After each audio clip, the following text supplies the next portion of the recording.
विधानसभा के शीतकालीन सत्र का आगाज हुआ। पहले ही दिन सदन में गूंजा है धान खरीदी का मुद्दा। धान खरीदी में अव्यवस्था का मुद्दा खूब उठा। पूर्व सीएम भूपेश बघेल ने ये मुद्दा उठाया। पिछली व्यवस्था को बर्बाद कैसे कर दिया, इसके बारे में बताया। वारदातें कैसे यहां पर सामने आ रही हैं। ऑनलाइन टोकन में किसान पिस रहे हैं, परेशान हो रहे हैं। अब तक 1/3 धान खरीदी हुई है। भूपेंद्र सिंह ने सवाल उठाया स्कूलों का भी। स्कूलों की मान्यता को लेकर भी यहां मुद्दा सदन के भीतर गूंजा है। कह रहे हैं कि पिछली व्यवस्था को बिल्कुल बर्बाद कर दिया गया और यहां न तो किसानों पर ध्यान दिया जा रहा है, न शिक्षा पर ध्यान दिया जा रहा है। छत्तीसगढ़ विधानसभा के शीतकालीन सत्र का हुआ है आगाज और वारदातों की कमी, ऑनलाइन टोकन में किसान पिस रहे हैं, ये इस बात का जिक्र किया और कहा कि अब तक सिर्फ 1/3 धान की ही खरीदी हो पाई है। स्कूलों का मुद्दा भी सदन के भीतर उठाया।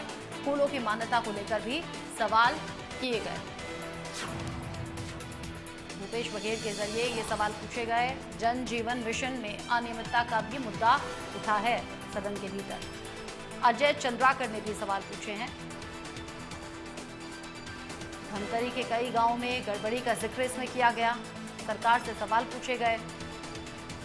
मंत्री अरुण साव ने सदन में इसे लेकर जवाब भी दिया है। कोविड की वजह से योजना के क्रियान्वयन में देरी हुई है, ये एक रीजन दिया गया।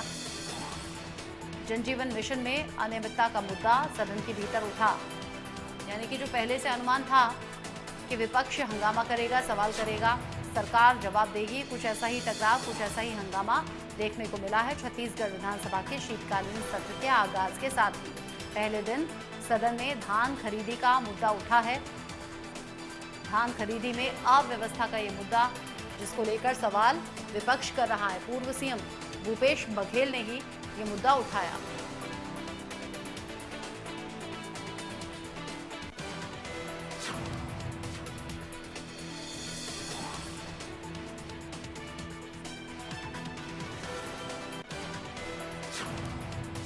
तो छत्तीसगढ़ में भी विधानसभा सत्र की शुरुआत हुई है। शीतकालीन सत्र की शुरुआत और शुरुआत भी हंगामेदार रही है।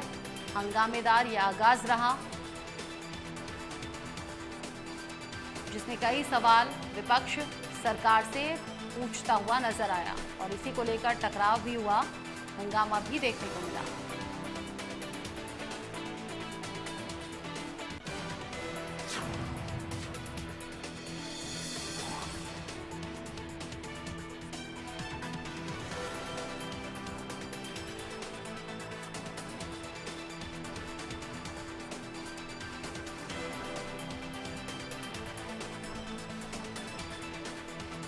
भूपेश बघेल ने ये बताया कि कैसे उनकी सरकार के वक्त में काम होते थे और कैसे अभी वो सभी काम रुक गए हैं, अटक गए हैं।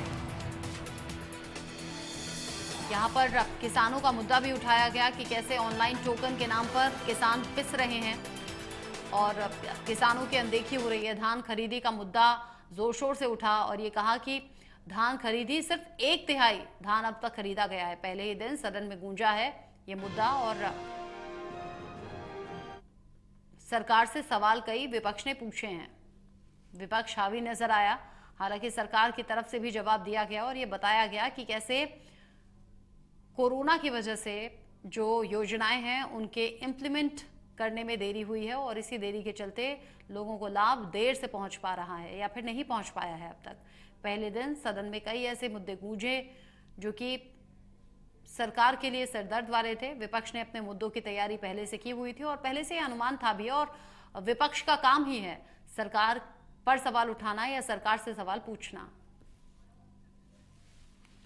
गौरव सिंह चंदेल इस खबर को लेकर ज्यादा अपडेट के साथ जुड़ गए इंडिया न्यूज संवाददाता। गौरव, पहला ही दिन हंगामेदार रहा जिसका अनुमान पहले से भी था, कौन कौन से मुद्दे गूंजे?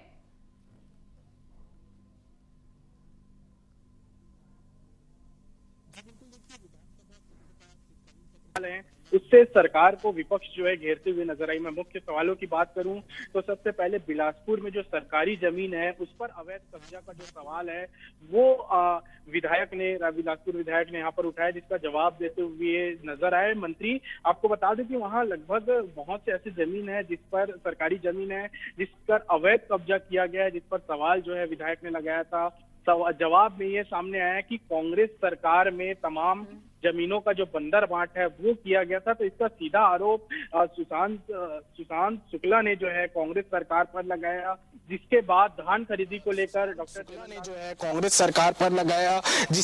धान खरीदी को लेकर डॉक्टर चरणदास महंत ने और भूपेश बघेल ने जो सवाल है वो यहाँ पर खड़े किए कि जिस तरह से टोकन के ऑफलाइन और ऑनलाइन होने के चक्कर में जो किसान है वो ऑनलाइन ऑफलाइन पिसते हुए नजर आ रहे हैं, उनको टोकन जो है उनका नहीं कट पा रहा है और वहीं बारदानों की जो भारी कमी है वो देखने को मिल रही है। तो किसानों को इससे काफी ज्यादा समस्या है वो हो रही है। इस पर जो है सरकार को घेरते हुए विपक्ष यहाँ पर नजर आई, जिसके बाद जो विधायक अजय चंद्राकर हैं उन्होंने सरकार को घेरा कि किस तरह से नल जल योजना के नाम पर करोड़ों रुपए जो है कांग्रेस सरकार के समय खर्च किए गए थे और अब आगे क्या इस पर योजना है, ये सवाल जो है अजय चंद्राकर यहाँ पर उठाते हुए नजर आए, जिस पर साफ तौर पर वो उनका ये कहना है कि कांग्रेस सरकार में करोड़ों रुपए जो है बिना प्लानिंग के खर्च कर दिए गए, बिना जल स्रोत देखे ही वहां पर टंकियों के जो ढांचे हैं वो बना दिए गए और उन पर पानी जो है नहीं पहुंच पा रहे। तो कहीं ना कहीं सरकार को पूरी तरीके से घेरने का जो प्रयास है यहाँ पर कांग्रेस करती हुई नजर आई, लेकिन वहीं वो खुद ही अपने सवालों पर यहाँ घिरती हुई नजर आ रही है। ठीक है, आप रहिए मेरे साथ में। कांग्रेस ने कई सवाल पूछे, सरकार घेरती हुई नजर आई। आप रहिएगा।